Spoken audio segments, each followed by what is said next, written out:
Assalamualaikum warahmatullahi wabarakatuh. Perkenalkan kami mahasiswa dari Universitas Riau Kepulauan Batam. Di sini kami akan membawakan presentasi. Sebelum kami membawa presentasi, kami akan memperkenalkan diri. Kami dari kelompok 11 dan kelompok 11 itu sendiri terdiri dari Bapak Toto Mustafa dengan NIM 251014099, dengan Dede Aranto 251014069, Sony Sitorus 251014169, David Iskandar 251014048, dan Yandi Susetio 251014128. Di sini kami akan membawakan eh, presentasi mengenai perancang eksperimen atau DOE dari kuliah ke-8 Faktorial Design. Untuk dosen kami bernama Dr. Insinyur Abdullah Merjani STMT, dan untuk presentasi ini kami diberikan 3 soal. Yang soal pertama kami disuruh menjelaskan dan menjawab dari soal 6.35, yang dimana soal ini bisa kita dapatkan dari buku Douglas yang pernah dibagikan dosen kami. Dan nantinya untuk buku dan hasil dari minitab observasi kami akan saya sertakan di link description. Dan untuk soal 6.35 sendiri, di sini kita bisa lihat ada beberapa yang bisa kita ambil. Yang pertama, untuk temperatur itu diisi dengan option A. Untuk catalyst concentration itu disimbolkan dengan B, untuk time itu dengan C, dan untuk pressure itu dengan D. Dan di sini kita dimintain untuk melihat berapa banyak molecular weight responnya, dan di sini juga diberikan beberapa pertanyaan, ada pertanyaan A, B, dan C, serta juga dan D. Untuk penjabarannya mungkin dari hasil riset Minitab kami dan kami aplikasikan ke presentasi, mungkin akan dijelaskan oleh rekan kita bernama Bapak Toto Mustafa. Untuk waktunya dipersilakan, Pak. Oke, Pak. Selamat malam, Pak Murjani. Malam ini saya akan mempresentasikan yaitu efek yang tampak penting berdasarkan Pareto chart atau normal plot dari standarisasi. Efek dengan alfa sama dengan 0,0,5 garis putus-putus pada 2,776. Efek yang terlihat signifikan di atas ambang batas 1C buka kurung waktu dan tutup kurung, 2A buka kurung suhu tutup kurung, 3A kali C tutup buka kurung interaksi suhu kali waktu tutup kurung. Catatan, meskipun efek B hampir menyentuh garis, nilai P value pada ANOVA menunjukkan bahwa B tidak signifikan pada alfa sama dengan 0,0,5.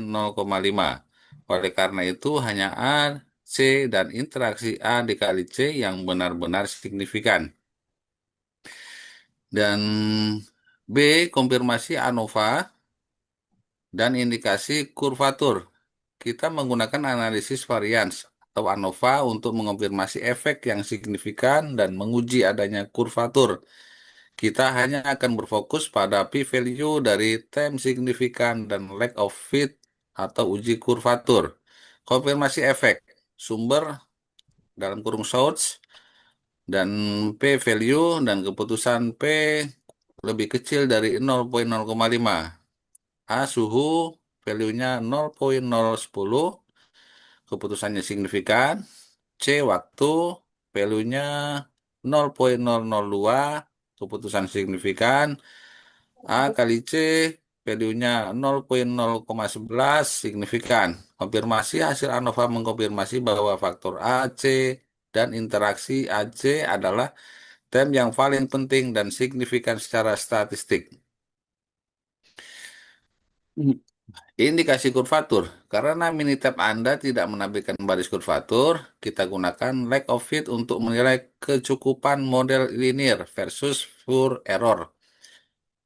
Satu, lack of fit p-value sama dengan 0,322.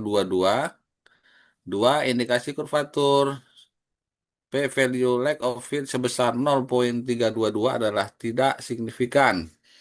P lebih kecil dari 0,05. Ini menunjukkan bahwa tidak ada bukti yang kuat untuk kurvatur, efek nonlinear atau kuadratik. Model yang hanya menyertakan efek utama dan interaksi model faktorial sudah memadai dan tidak perlu diubah ke model kuadratik RSM. Model C, model regresi. Model regresi harus ditulis hanya sebagai fungsi dari variabel yang signifikan.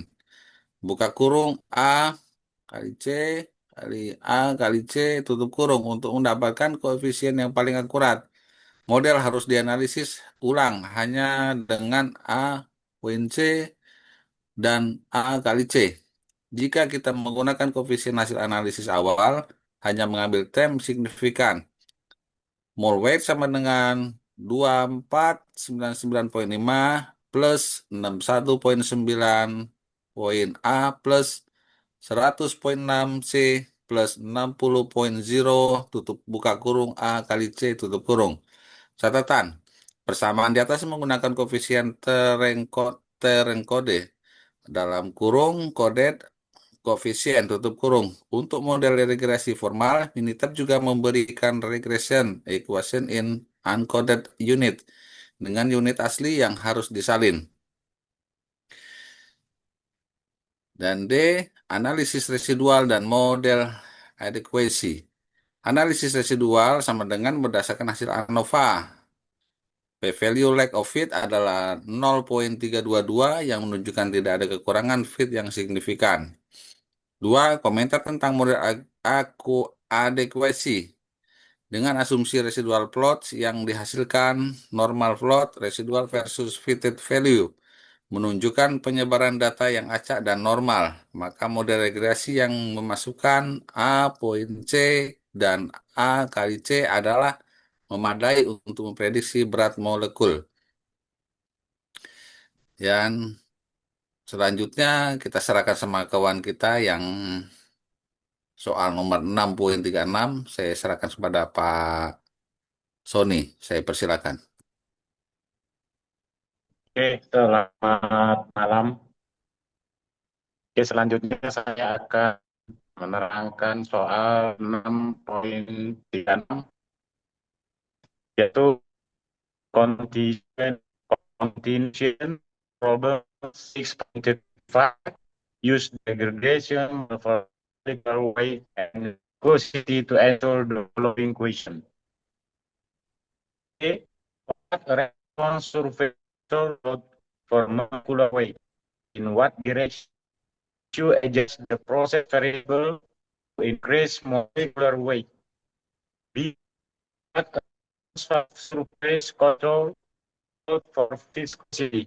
In what direction would you adjust the process variable to degradation viscosity? Untuk kesimpulan soal A dan B, kesimpulan umum atau optimalisasi ganda, optimalisasi terbaik untuk memenuhi kedua kriteria atau mole weight dan viskositas adalah mencari di mana A harus tinggi untuk mole weight, tapi rendah untuk viskositas. B harus tinggi untuk mole dan memiliki efek kecil tidak signifikan viskositas. Yang B harus rendah untuk viskositas dan memiliki efek kecil atau tidak signifikan pada mole weight. Ini menunjukkan adanya trade-off antara faktor A sama dengan mole weight dan A sama dengan viskositas. Solusi optimal mungkin berada pada nilai A antara -1 dan +1. Sementara di ke -2 dan C disetel ke +1. Oke, demikian dari saya. Selanjutnya akan saya serahkan ke Bapak Fajri untuk soal 6.37. Pak David. Silakan Pak David. Oke, terima kasih Pak. Melanjutkan soal 6.37. Ini udah ada soal consider the investment of the 24 Sen and Echelon 6 6 2 soalnya 637 minta ini menguji keberadaan kelengkapan kelengkungan pada desain faktoral 2.4 dengan 5 titik pusat counterpoint.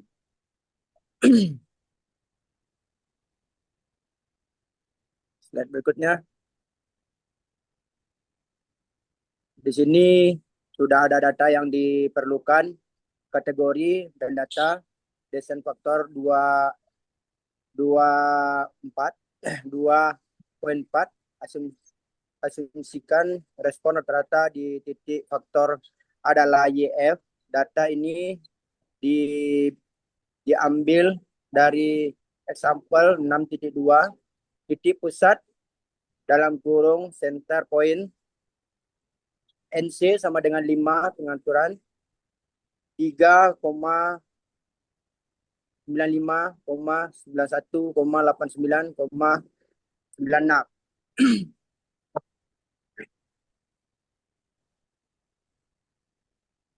Di sini juga menghitung rata-rata respon A, rata-rata titik pusat Y C dalam kurung, dan YC sama dengan 39 ditambah 95 ditambah 91 ditambah 89 ditambah 96 per 5 sama dengan 464 per 5 sama dengan 92.8.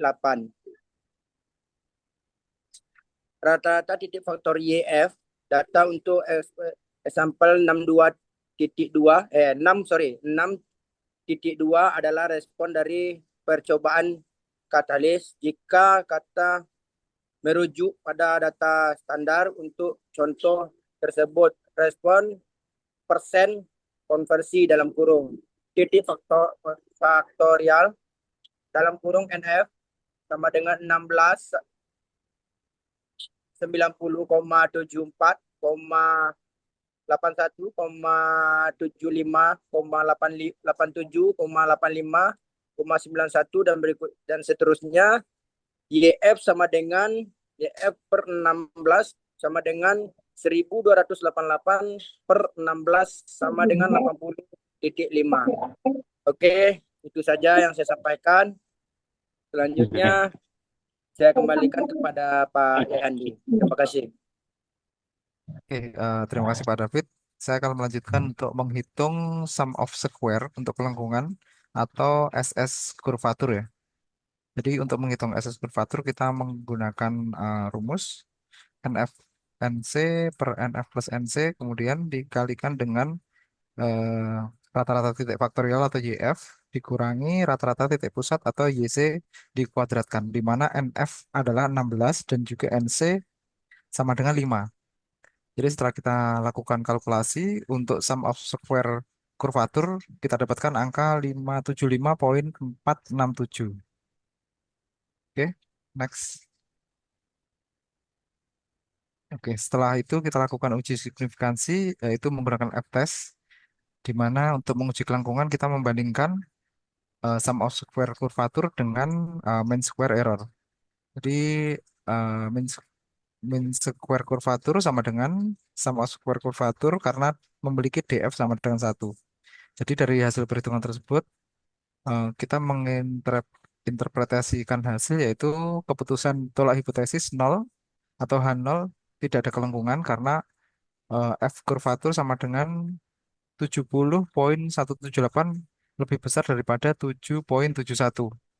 Di mana kesimpulannya yaitu terdapat bukti statistik yang kuat untuk kelengkungan yang signifikan dalam permukaan respon, yaitu ada hubungan kuadratik yang signifikan antara respon dan variabel proses. Kemudian implikasinya yaitu karena model linear atau desain faktorial 2/4 tanpa suku kuadratik tidak memadai untuk menjelaskan respon, maka perlu dilakukan eksperimen tambahan, seperti menambahkan titik aksial untuk mengubah desain menjadi Central Composite Design atau CCD, agar model regresi kuadratik dapat dipasang untuk memodelkan kelengkungan yang diamati. Oke, mungkin itu aja penjelasan dari saya. Terima kasih, saya kembalikan lagi ke Pak Dedi, silakan. Baiklah Pak, terima kasih untuk seluruh rekan-rekan yang telah menyaksikan video presentasi kami. Dan untuk nantinya jika rekan-rekan memerlukan data dari hasil riset Minitab kami ataupun dari file PDF, mungkin saya akan diletakkan di kolom description komentar di bawah. Ataupun ada di antara rekan-rekan yang ingin bertanya, mungkin kita bisa saling sharing mengenai Minitab ini. Sekian dari presentasi kami. Salam dari Fakultas Teknik Industri. Assalamualaikum warahmatullahi wabarakatuh. Waalaikumsalam.